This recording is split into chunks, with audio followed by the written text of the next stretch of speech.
BigCountryPreps.com. I'm Evan Wren, and this is the Countdown to Two-A-Days series, our daily look at an area football team and the key questions we're going to be answering about that team and our Saturday, August 14th preseason preview here at Big Country Preps. I'm here with my partner, Dan Youngblood, via Zoom, and tonight, Dan, it is the Stephenville Yellow Jackets. Yeah, I mean, we're talking about one of the most storied programs in the Big Country area, and it looks like they're in line to have another really quality season. They went 6-6 last year, reached the playoffs. We went into the second round, and they bring back a pretty good bunch from that group. They had 26 lettermen total returning, including 8 offensive and 5 defensive starters. And that's 8 returning offensive starters from what was a really good offense. So I would expect them to be very, very good offensively if they can find a solution at quarterback, which typically is not a problem for that program. And then if they can make just a little bit of improvement defense, this could be a really strong Stephenville team this year. Yeah, with this Stephenville football team, it's all going to begin with that offensive line. They've got one of the biggest offensive lines in the Big Country. They got a couple of 300-pounders up there, a 285, and they're experienced. And they're going to be able to run the football behind that front, regardless of who gets the job of toting the rock. The biggest thing for them is going to be finding a quarterback. Coy Eakin is one of the top contenders for that spot. And if they get some performance there, look out. This is going to be a better football team than it was a year ago. Now, they may not wow people with their record because of the schedule that they're up against. They were a good football team last year. They just finished 6-6. But if you look at their schedule, 6-6 isn't bad. And if you look at their Region 2, 4A, D1 is absolute murder. It is a minefield. Once you get into that bracket, it's anybody's ballgame. Yeah, I mean, you bring up a lot of good points. I mean, the Stephenville schedule is always extremely difficult. One, because of where they play within the state, they're always put in a really, really tough district, and this is no different when you're talking about Waco, La Vega, Midlothian Heritage, Brownwood. You're talking about some really heavy hitters just right in their district. And then because of the success they've had, I think they've missed the playoffs once since 1988. Their non-district schedule is always going to be tough too, because there aren't going to be a whole lot of programs that really are eager to play them then. So, the record doesn't matter so much as how they're playing once they get to the playoffs. And typically, this is a team that has the ability to do damage once there. They do have a few 8 returning starters on offense, says they're going to be pretty good on that side of the ball. But they do have a few big players, I think, to replace. You're talking about a quarterback in Gavin Roundtree, who had a really good season in his 1 year at the quarterback position. They lost a 1,000-yard back in Kason Phillips, who had a big year for him in the backfield. And then Trace Morrison, who was one of the kind of Renaissance men. I mean, he a great receiver, great safety, great punter, did some place kicking even. So those are some guys they're going to have to replace. But this is one of those programs that you feel pretty good about their ability to replace graduated players, and they're going to be doing it with an 8-2 JV team. So again, I think this could be a pretty special year in Stephenville. They're going to be better.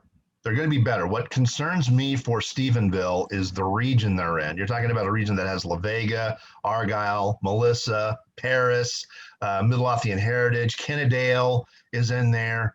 It's, once you get into the area around, it's a crapshoot in that region. And it's almost to the point of where you might be really good, but it's still a crapshoot. So yeah, no, definitely. That's definitely the case. And frankly, whoever gets out of this region, I think, has an opportunity to win a state championship with some of those teams you're talking about. Argyle's, yes. I mean, Argyle's one of the top programs of that classification in the state.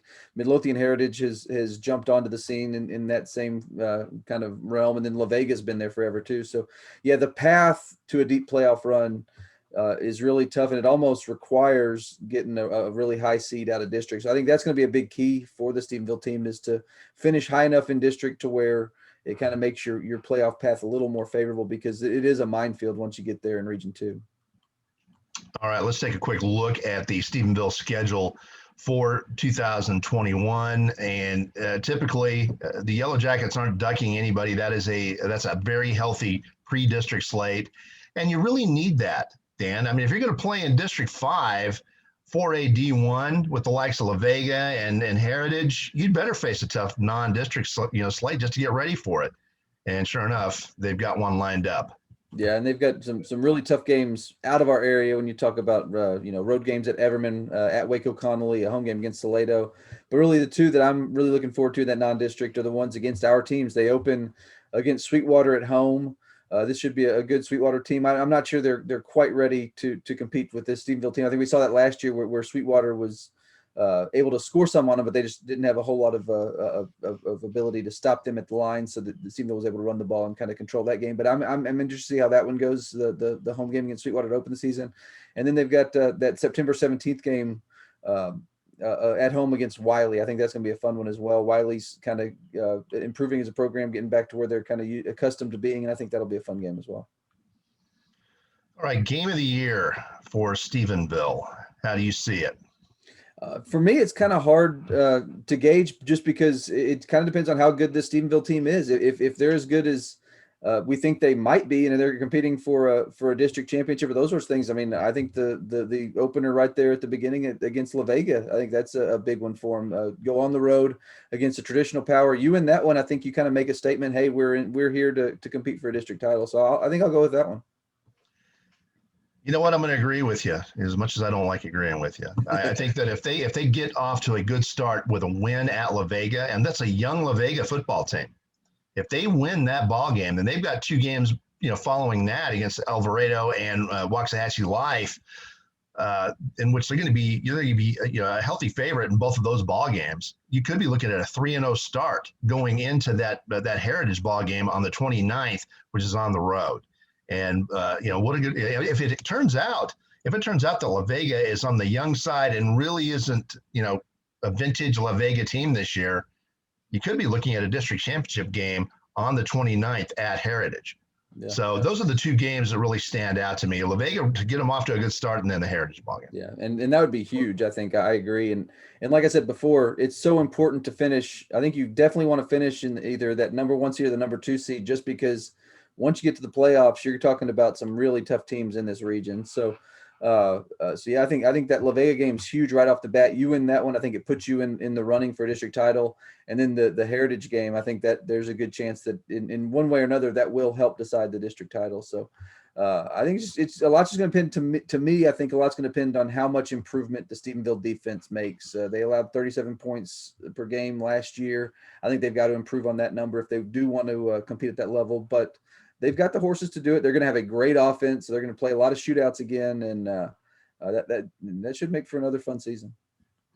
All right, that's just about going to wrap it up for tonight's episode of the Countdown to Two-A-Day series, the Stephenville Yellow Jackets. But we want to remind you that on Saturday, August 14th, Big Country Preps will be releasing its annual preseason football preview, in which we're going to answer all the key questions about Stephenville and every other team in the area. No media source in the Big Country is going to be more thorough or more accurate about Big Country football than we are. Nobody's going to beat us.